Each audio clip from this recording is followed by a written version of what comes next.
How to enable call features on your Android device. Hi everyone, I'm here to assist you today. Without any delay, let's jump right in. First, open Phone app.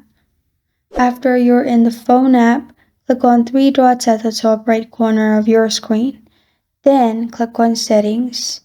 After you've clicked on Settings in here, click on Quick Responses. You can customize responses as well.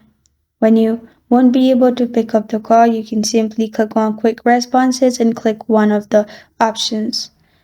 Another thing what you can do is go back and click on Caller ID Announcement and make sure Announce Caller ID is turned on, which is always. Make sure there's blue dot in always, which will announce caller ID if you get any call.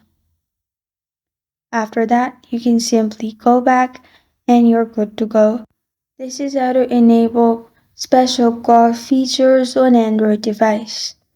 Thank you for joining me today. If this video helps you out, please leave a like and subscribe for more. Got a question or want to suggest a topic? Comment below. Thank you for watching.